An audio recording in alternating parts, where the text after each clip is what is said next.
So I'm good for any other questions.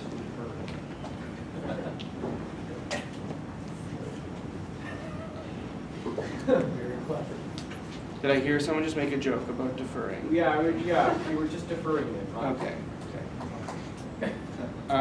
Okay, so I guess we'll move on to capital gains. So if you weren't paying attention the first part of the class, probably should start now because it's important. Okay, so I just sort of gone through the notes of the class and kind of tried to talk about a few highlights, but it's important that you follow along with the notes and follow along with the textbook too. I still use the textbook day to day. Have it open on my, it's an older version apparently, but I had it open to do an in-depth tax assignment, so it's on my kitchen table right now. But it's very useful for basic concepts. It might not tell you exactly what you need to see, but it'll help you start. It's one of those resources that I would say is very helpful to sort of figure out what area of the income tax you're going to be looking at. So capital gains. So what are capital gains? And I'm sure you went through this in some other class where there was, you don't have to take intro tax anymore to take this one, I don't think. But it's usually dealt with in other classes as well. But just to sort of summarize, when you dispose of a property, so by dispose I mean you're selling a property, you're giving it away. Sometimes if you die owning assets, if it's a capital asset or capital property, you're going to pay a tax on the difference between your adjusted cost base, or your what people sometimes call your tax cost, because sometimes it's a different set of words, like a UCC. If you've taken intro to tax and you're familiar with your CCA terms, it'll be one of those things. And so it's your tax cost, whatever you bought the thing for, subject to a few adjustments. And it's based on what you receive. In most circumstances, I would say that CRA would deem proceeds of disposition to be equal to fair market value.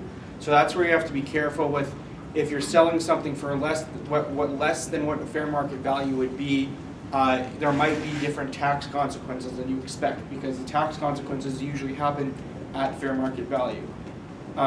So an easy example is, let's say you bought shares of a corporation, a small business corporation. You subscribe for shares for 1 cent, and then you sold the shares for $1 million and a cent. And I'm adding that cent in because I don't want to do math. So what you would be paying your capital gains tax on would be half of that difference. So the difference between a cent and $1 million and a cent is $500,000. So that is the amount that is included, that would be included in your taxable income and be applied to your personal tax rate. Yes. That 50% has changed over the years, though, hasn't it? It's not always been a flat 50. Correct. It's been a long time since it's been changed. People always talk about, oh no, it's going to change imminently. The government, or the Liberal government, has come out and said, we don't know why people are saying that. That's nothing. That's not a plan of ours. But that also just could be something that they're just saying because they don't really have any accountability. They can kind of just say stuff. So that can change. The inclusion rate can change, and the inclusion rate is basically a lot of the tax planning that you would do has to do with the inclusion rate. So if they change the inclusion rate, there is different tax planning. Right now, it is much more tax efficient to be paying a capital gain than to be paying a dividend tax rate. So some of the tax planning that people do these days are they manufacture a capital gain to be triggered. There are various ways to do that. You can incorporate a second corporation and sell your stuff to that corporation or something like that. and then you're paying capital gains tax and you're taking money back through a promissory note tax-free. For example, so people are reorganizing their affairs to pay capital gains tax right now instead of paying dividend tax rates. When the dividend tax rate goes down or the inclusion rate goes up, that changes because it's less efficient. So that's why they talk about increasing it or decreasing it, but right now, as far as I know, that's not something that they've said that they're looking to do, but you never really know. It could just come out of nowhere. So capital property is something that I have words on the slides. I'm not necessarily going to talk about them. I think it's way easier to talk about examples. And I think the easiest example for me is thinking about the apple, an apple farmer, and thinking about which assets are capital assets and which assets are inventory that generate business income. So if you're a tree farmer, an apple farmer, you are not in the business of selling the trees. You're in the business of selling apples. It comes down to what they've got on an enduring basis for a benefit that's sort of a long-term benefit that produces income. That is a capital asset or capital property. The thing that the capital asset generates, that's inventory and that's sold as active business income. So I'm a tree farmer. I picked all the apples off the apple tree. I brought them to the market, sold them for active business income. Let's say another apple farmer walks up to me and said, "That tree, I want to buy that tree. I'm right beside you. We can take, the two trees that are close to my area. I think it would just be easy if I could buy them from you. What do you want?" And so when you sell that tree, which is an income generating property, it's a long-term enduring basis property. When you sell that, that's where you're getting your capital gains. That's where it's not included in your active business income. It's included in, it's a capital sale. So let's say I bought the tree for $5, and now he wants to pay me $105. I have to add that 50% inclusion rate into my taxable income.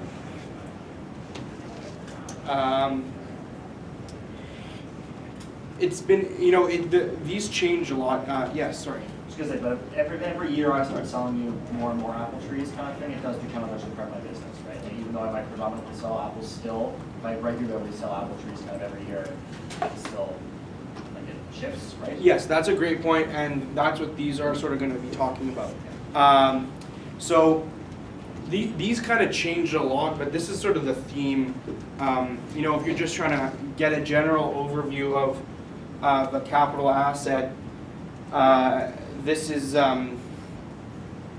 are sort of the factors you would look to. I would say they're all pretty well gray areas. If the CRA came and said, you've sold a bunch of these properties over the course of a few years, so these are actually inventory, and where this gets really expensive and important is for real estate developers, or whether they are a real estate developer or not. So there are almost punitive provisions or limitations in the Act if you hold land as inventory to be sold. So there's certain things you can't do with land that is inventory. So the CRA might come and reassess somebody and say, look, you've been selling this land as inventory, you tried to do X or Y with it, and you can't do that because it's inventory. If it was a capital asset, that would be fine. So you would be looking at these factors saying, look, I bought that land because I had thought that it would generate, I could rent it out, I could generate some income through it, I could be holding it for a long time. I sell these, this is the business I'm in. I'm not selling land, I'm doing something else. I just so happened that a buyer came and offered me something I couldn't refuse, and I decided to sell it. And that buyer did it a few times, and it's one of those things. It was just a business decision at the time, but my business hasn't changed. Those are the kind of things you'd be looking at, and it's depending on the nature of your business. It's hard, if it's real estate related, might be a more difficult argument to make just looking at the fourth factor there. But if you're manufacturing technology or something to that effect, might be a bit easier to say this just happened a few times. It's not a capital asset. Sorry, it is a capital asset. I maintain that it's a capital asset. So these are sort of the things you're looking at, and I do think it's just easiest to also keep in mind the trees versus apples. You're selling apples, the trees create the apples that you're selling. The trees are the capital asset.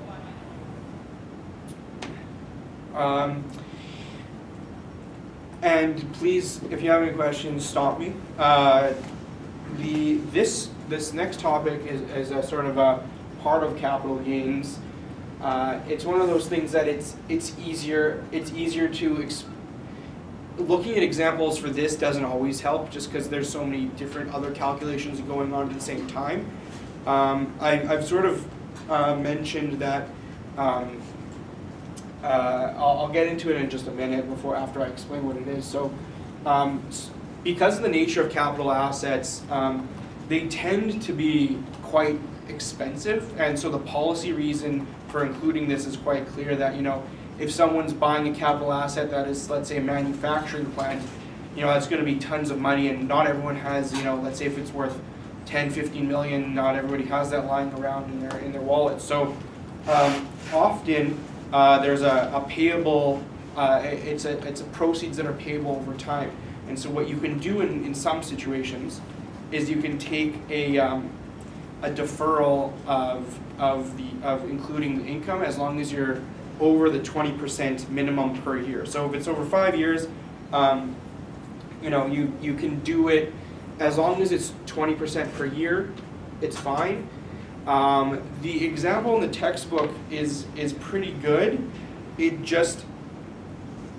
It's something that when I was going through it, I was thinking, okay, like I might have been more confused now than what I was.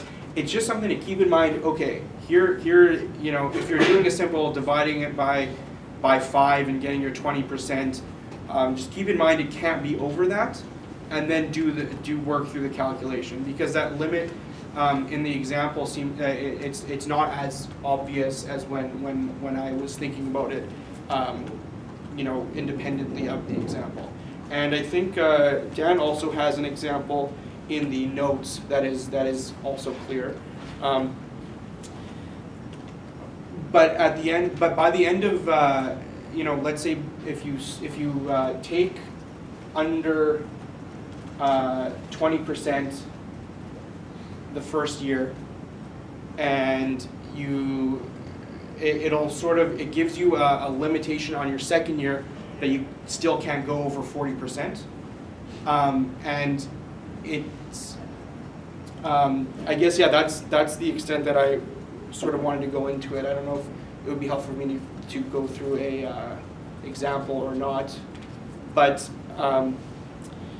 I do think the textbook example is a good one to work through, as long as you keep in mind that there's that basic rule that there's the 20% minimum. And let me know if you have any questions on that, because that might have been a bit, yes. For general tax reasons, is it better to have something be classified as a capital asset or an income asset? That really depends on what you're trying to do. Sometimes it's better to be capital, sometimes it's better to be income.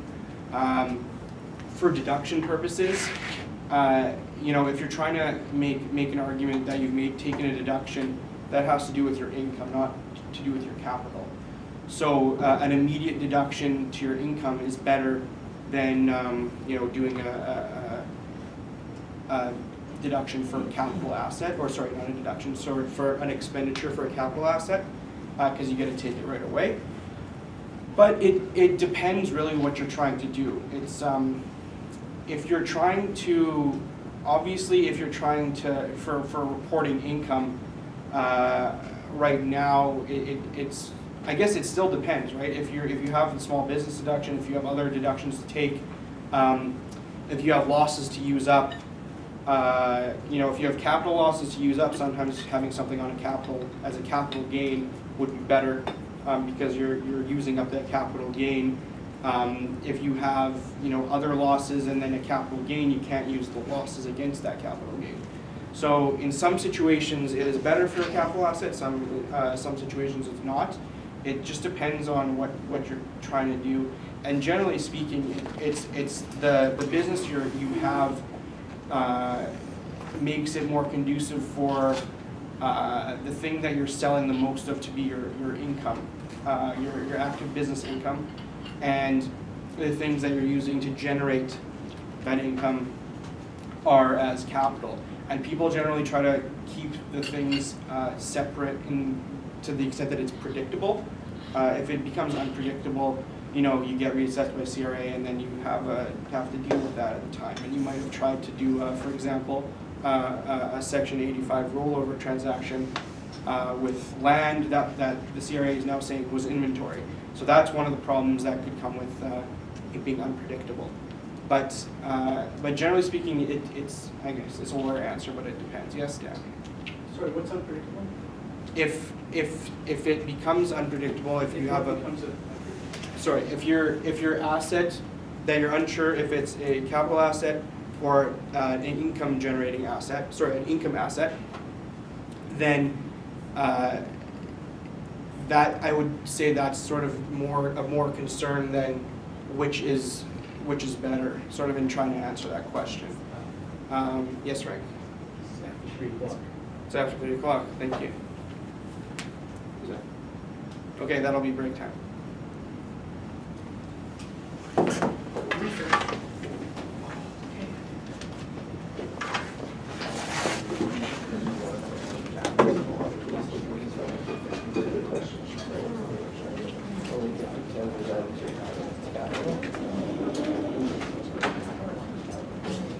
That's what that's in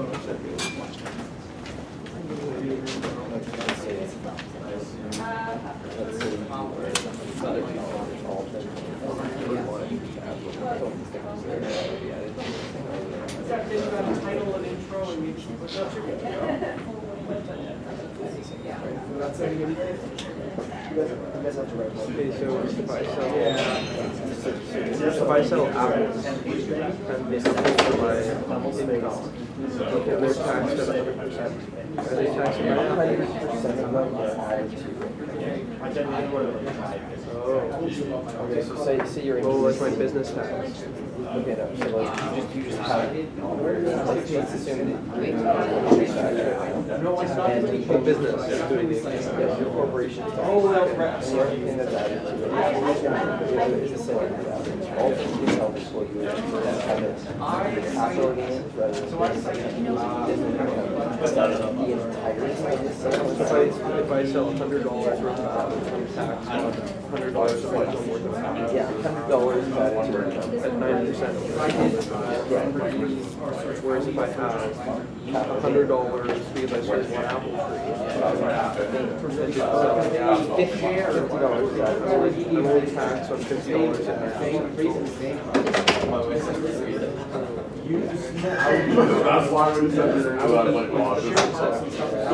What do you mean? Which Yeah. I said it's better for tax deduction. well, you're gonna get deductions against, yeah, you're gonna get deductions against business income. So like what kind of deductions do I get against selling $100 of apples? That's kind of an income tax question, but that's where Section 18(1) the business services, the income or income assessed, doesn't it? So any expenses that you incur, any expenses you incur to sell the apples or to grow and sell the apples, which is deducted from business income, so now you're saying business income.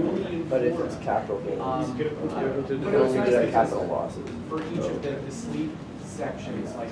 So if I'm selling $100 worth of apples, I get to deduct the cost of getting like an apple. So if it Well, costs you me, deduct anything that you can classify as a learning purpose. if buying an apple tree, and it comes Probably. so it costs me $100 for the apple tree, and I sold $100 worth of apples, is my tax become zero? That's a toss that would be, but that would make. Your Your actual income would be zero in addition to your tax. In addition to your tax, a more realistic situation would be But I mean, that makes sense for a $100. business, right? Because your first year, you got all this Yeah, in your first year, for sure. money to pay off. So you don't pay the tax in your first year, that's great. Because you haven't earned any income. That's like, if I. Well, I think you've earned a bunch of income, you just haven't made any profit. Yeah, so it's. And it's income tax, it's not profit. That's all. It's effective profit. That makes more sense. Is you meet in the Does that make middle. sense? Yeah, no, thank you. Oxford? Yeah, of course. But, I mean, I don't think I'm ever.